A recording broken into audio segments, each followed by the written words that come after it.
कभी सोचा है हमारे शहरों में ये जो सड़कें हैं, पार्क हैं, स्ट्रीट लाइट्स, ये सब कौन देखता है? इसका जवाब ना हमारे संविधान की एक ऐसी लिस्ट में छिपा है जिसे ज्यादातर लोग नजरअंदाज कर देते हैं। 12वीं अनुसूची। आज हम इसे समझेंगे भी और इसे आसानी से याद रखने का एक मजेदार तरीका भी देखेंगे। तो आज का हमारा सफर कैसा रहेगा? सबसे पहले हम समझेंगे कि शहरों को ये पावर मिली ही क्यों। फिर नगर पालिकाओं की उस लंबी चौड़ी 18 कामों की लिस्ट पर नजर डालेंगे और हाँ, उसे याद रखने का एक सुपर सिंपल तरीका भी सीखेंगे। फिर देखेंगे कि ये लिस्ट असल में काम कैसे करती है और आखिर में ये भी समझेंगे कि आज के पॉलिसी मेकर्स के लिए ये एक चेकलिस्ट की तरह कैसे काम आ सकती है। चलिए शुरू करते हैं। सबसे पहले तो ये समझना जरूरी है कि आखिर लोकल शहरी सरकारों को संवैधानिक ताकत देने की जरूरत पड़ी ही क्यों। इसकी कहानी शुरू होती है एक बहुत ही अहम संशोधन से, और वो नंबर है 74। जी हाँ, 74 संवैधानिक संशोधन अधिनियम जो 1992 में आया था, वो भारत में शहरी शासन के लिए एक टर्निंग पॉइंट था। इसी ने लोकल सरकारों को असली पावर देने की नींव रखी।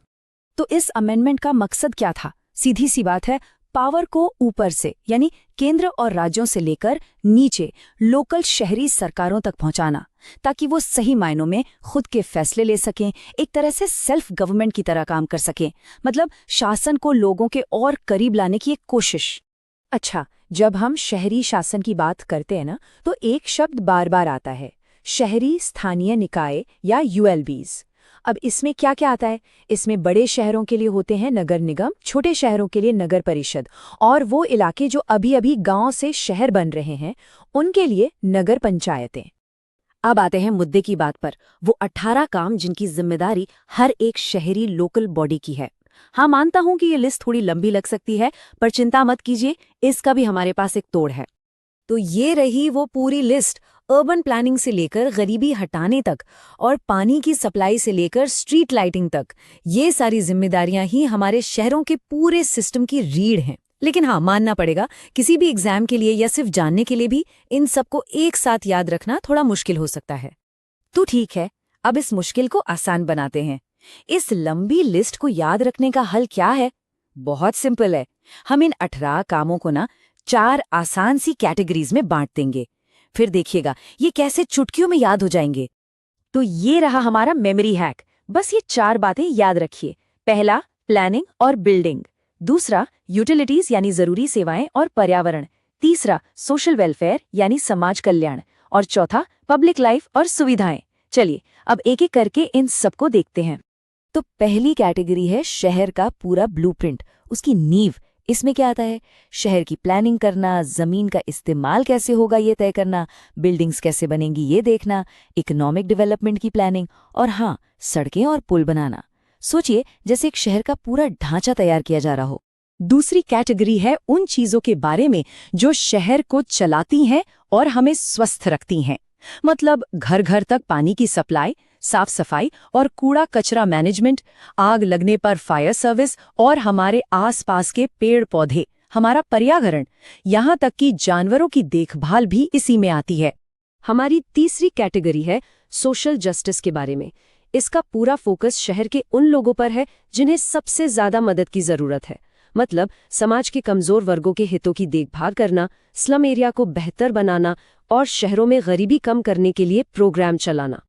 और आखिरी चौथी कैटेगरी, ये उन सब चीज़ों के बारे में है जो हमारी रोज़ की ज़िंदगी को आसान और बेहतर बनाती हैं, जैसे कि पार्क, खेल के मैदान, cultural programmes, street light, parking, bus stop, यहाँ तक कि जन्म और मृत्यु का रिकॉर्ड रखना भी इसी में आता है।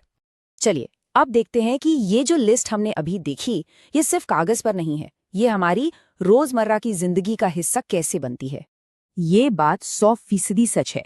सोचिए, जब आप किसी पार्क में टहल रहे होते हैं या बस स्टॉप पर बस का इंतजार करते हैं या सुबह सुबह देखते हैं कि कूड़े वाली गाड़ी आ गई है, असल में आप उस वक्त 12वीं अनुसूची को काम करते हुए देख रहे होते हैं। ये कोई किताबी चीज नहीं है, ये संविधान का एक जीता जागता हिस्सा है। तो क्या हमने लिस्ट याद कर ली, समझ लिया, पर सबसे जरूरी सवाल ये है कि ये जो पुराना डॉक्यूमेंट है, ये आज के लीडर्स के लिए एक पावरफुल टूल कैसे बन सकता है? और ये सवाल बहुत जरूरी है। मतलब जो लिस्ट 30 साल पहले बनी थी, क्या वो आज के स्मार्ट सिटीज और क्लाइमेट चेंज के दौर में भी काम की है? जवाब है हाँ, बिल्कुल है। बस इसे देखने का नजरिया बदलना होगा। देखिए, इस लिस्ट को सिर्फ एक टू डू लिस्ट की तरह मत देखिए। इसे शहरी नेताओं के लिए कुछ जरूरी सवालों का सेट समझिए। जैसे अर्बन प्लानिंग का मतलब सिर्फ बिल्डिंग बनाना नहीं, बल्कि ये पूछना है कि क्या हमारे शहर का विकास सबके लिए बराबर और सस्टेनेबल है। सॉलिड वेस्ट मैनेजमेंट का मतलब ये पूछना है कि क्या हम सिर्फ कूड़े के पहाड़ बना रहे हैं या एक सर्कुलर इकोनॉमी की तरफ बढ़ रहे हैं। तो ये लिस्ट आज भी उतनी ही काम की है, बस हमें सही सवाल पूछने की जरूरत है। और यहीं हम आपको एक सवाल के साथ छोड़कर जा रहे हैं। 1992 में 12वीं अनुसूची ने शहरों को एक ब्लूप्रिंट तो दे दिया, पर क्या ये ब्लूप्रिंट आने वाले कल के शहरों के लिए भी काफी है?